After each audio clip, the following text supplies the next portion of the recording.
not bound by tradition, not bound by the devil's work, not bound. You remember we talked a few weeks ago about when the 3 Hebrew boys went to the fire furnace. They were bound in their own stuff before they went into the fire furnace. So when the Spirit of the Lord is, there is freedom. So what happens there is freedom. So if you want to come here to church with cut-off jeans and some sandals, come on, because there's some freedom. I'm not going to have, but there's some freedom up in there. So where the Spirit of the Lord is, there is freedom. See, we have put some things on people that have nothing to do with the Word. We go to some churches when they get ready to have communion, you got to have the right color gloves on. If you can't have the little glitter gloves. You got to have the right color gloves. You got to make sure you go back and read the right prayer. Oh, Father God, all this freedom. But where the Spirit of the Lord is, there's some liberty and there's some freedom. I'm not bound by all this man stuff. So if somebody's going to be free to worship the Lord because now they don't want their toes enclosed, come on, bring those bunions on. Because I'm saying where the Spirit of the Lord is, there's freedom. All right, now verse 18. Now, I'm telling you, verse 18, I am believing and declaring and decreeing that you're going to get the revelation from this verse that I got as well. Let's read this together. And we all, as believers, keep going, with unveiled face. What does that mean, unveiled face? What does that mean, unveiled face? Not covered. Most of the time, when you go back, like when a bride comes in, she has a face veiled. Well, let me see the footnote right here. Well, Sister Lisa just got married a couple days ago. Give God a hand, clap of praise. Sister Lisa now, so she comes in with her face unveiled. Now, most of the time, the bride is crying. I mean, I'm up here just wearing sitting right here. That groom just tore up. I go through a whole box of cleaning. That boy, before the door opened, the boy crying. The door opens up, he started crying. She walks down the aisle, he's crying. I'm like, dude, come on now. So I did. I said, kiss the bride, boy, still crying. But she came in with an unveiled face. And then when she's up here, we get ready to serve communion, the most holy moment of all. She tasted the juice and said, I like that. Now she just got to get, so the idea was, but she came in, so it means it's not covered. What does that mean? So now we are no longer covered by the law. Wow. We now are able to walk in grace. Yes. So now I realize it's not about my behavior. Yes. It's about my belief. And when I start believing right, I'm going to behave right. So I'm going to have some belief modification and not behavior modification, because behavior modification only lasts for a while. Belief modification lasts forever. So when you know indeed that you are the righteousness of God, and you know that God has raised you, you know that God has redeemed you, it changes your whole outlook in life. So even if you mess up, you say, I'm still the redeemed. When you mess up, I'm still righteous. When you mess up, I'm still raised. So now we with unveiled face, now keep going now, beholding the glory of the Lord, are being transformed into the same image from one degree of glory to another. For this comes from the Lord, who is the Spirit. Now get this careful now. It says that when we no longer have the veil on our face of the law, no longer have the veil of the face that God doesn't love me, no longer have the veil on my face that God doesn't accept me. See, we've been trying to do stuff to be loved by God. He already loves us. We've been trying to do things to be accepted by God. He already accepted us. We've been trying to do things to please God. He's already pleased us, because when he sees us, he sees his son.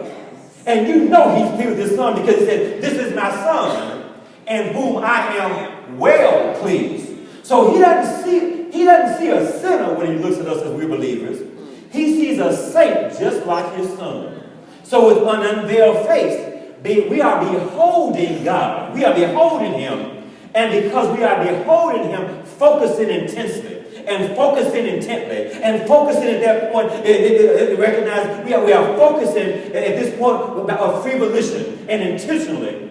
It says we are being transformed into the same image we are beholding. So if I'm beholding Jesus, I'm going to be transformed into the same image I'm beholding. If I'm only focusing on Jesus intently and intentionally and intensely, it says right here, the scripture promise, I'm going to be transformed into that same image. Whoever Jesus is, when I'm beholding him, now behold the Lamb, I'm being transformed from one degree of glory to another one, and I'm going to be just like Jesus is as I behold him. All right, look what happens here. Let's work with this now. So here's what happens. So image, he says we're going to be transformed from one image. What's image mean? Representation or likeness. Representation or likeness. Representation or likeness. So what does it mean right here? It says that when we with an unveiled face are beholding the glory of God, we are being transformed into the same representation, the same likeness, from one degree of glory to another, for this comes from the Lord who is the Spirit. Here's what God is saying. What God is saying is that I will take, God, here's what God is letting us know. Many of us have tried to, you ever heard people talk about, I'm going to come back to church when I get right? Yeah. They ain't never coming back then. You can't get right on yourself. You can't get, none of us can get, if we could get right on our own, we wouldn't need Jesus. Right. Amen. So, what God is saying is that I am going to take the responsibility upon myself.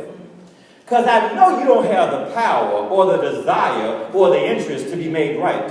That I'm going to, when you accept my son as your personal Lord and Savior and believe in him, when you start beholding him, I will take the responsibility of transforming you into the likeness and the representation of my son. That I will take that responsibility. That you don't have to do anything. I just need you to believe in me and trust me and rely on me, and I will do the transformation in your life. That's how come you can see some folks now. You saw them 6 months ago. They were just tore up. Now they got it together because some transformation occurred. Yes. That's why you see some other folks 2 years later in the same place because no transformation. So now God is saying at this point that when you behold, that you cannot behold. You can't be like this little girl right here. You cannot be like this little girl and focus on Jesus and still say the same.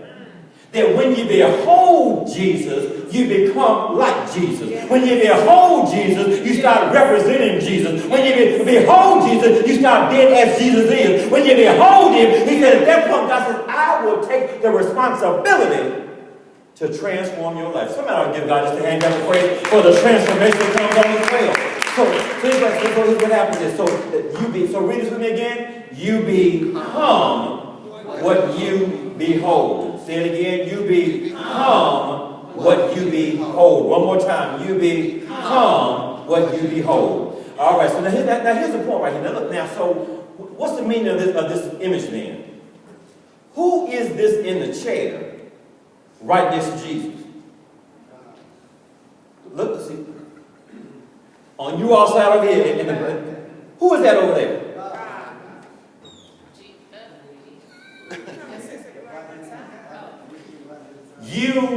What you behold, you will become.